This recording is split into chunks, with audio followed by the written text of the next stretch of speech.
Los Angeles. That sounds like a good idea. Let's go there. Let's go there now. Let's take everything we own and go there. And that's what we did.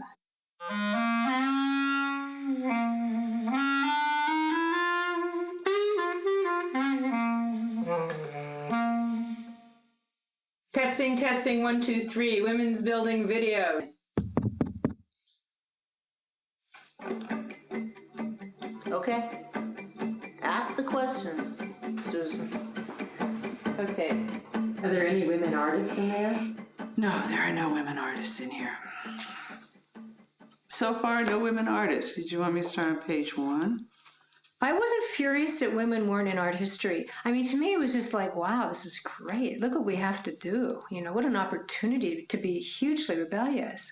I'm a woman. W-O-O-M-A-N. Let me tell you again. I'm not a girl. I'm not a gal.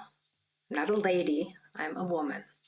Being in a room of all women was absolutely exhilarating and terrifying. Thrilling and awful. One word, intense. Totally intense. When you're cranky, you go to your room. Instead, I could be cranky and show up. A bunch of women followed us. We sat in a circle. I think there was some scotch involved. I was actually sure the woman next to me was an axe murderer. She seemed really scary and kind of crazy. Oh, the women were fabulous. They were professionals. They were really just magnificent women. We were wearing exactly the same thing. Navy blue corduroy pants. She had navy blue corduroy pants. I had a striped tap-collared shirt. She was wearing a striped tap-collared shirt. All the women there looked exactly like me, and it freaked me out. I think it just took us out of the role-playing that we had been grown up to imagine, that a man was going to be in charge.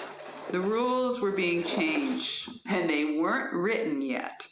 Nobody likes you if they think you're rude. You better act the way you should.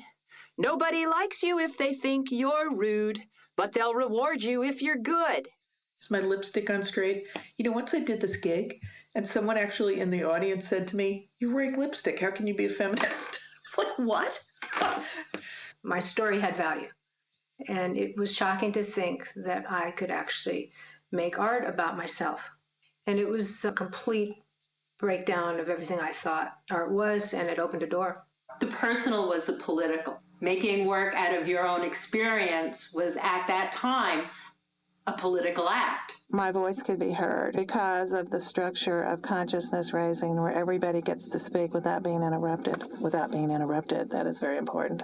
I think we were in my studio in a circle on the floor with our legs flapping out to the wind, and we all had these freaking speculums up our units looking at each other's cervix. I've never done that before or since. When I read that women could have unlimited orgasms, I took that as a challenge, personally. I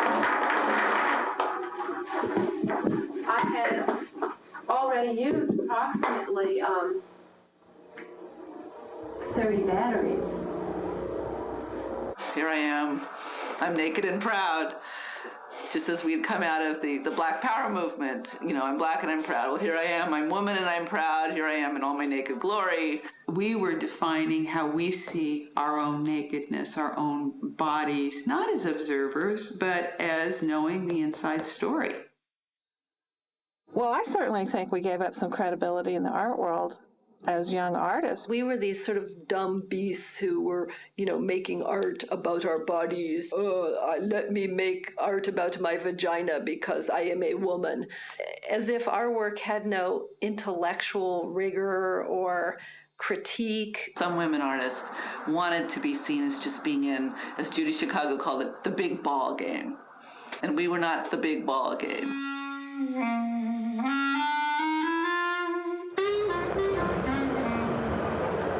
Hi, could you tell me where the women's building is? Over that way. Okay, thanks. People would always say to us, why is there a women's building? Where's the men's building? And our answer was always, every other building in town. Saying this building belongs to women. It's a physical place. There was a lot of women who were upset that they couldn't show in galleries and museums. We were literally building an alternative space. We were building a room of our own, and that no one was going to build that for us. And as women, we had to create that space. The whole building had to be renovated. Most of us had none of those skills. I had some of those skills. There wasn't a bunch of guys that were going to step in and do this. If a man can do it, I can do it because I'm a woman. We were in charge, and we were doing the work. Sanding the floors and just like this big machine, clouds of dust and scraping these, ceilings and it dropping in your hair. I think you were photographing in the library as I was spackling.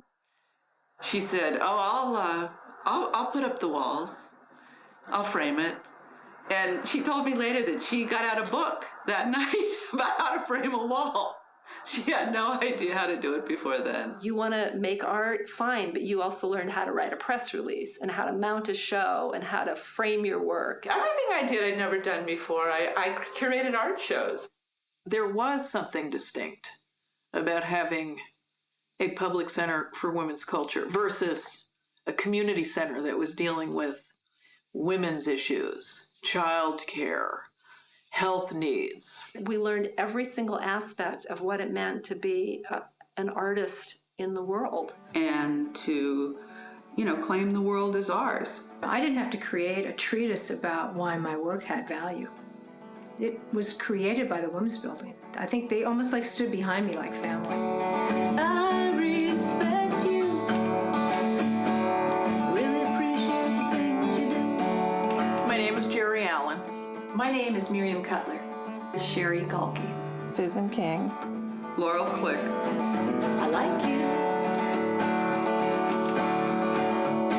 'Cause when the others let me down, you're the one that always sticks around. My name is Michelle Court. Lily Lockage.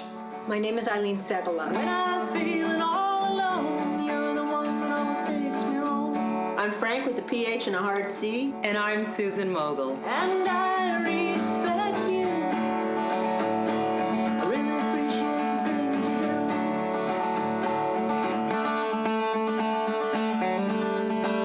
This is Sheila DeBrettville.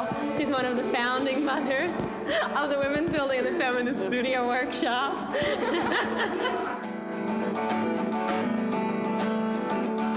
I like you. Hot flash. Didn't have those back at the Women's Building.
You're in the corner.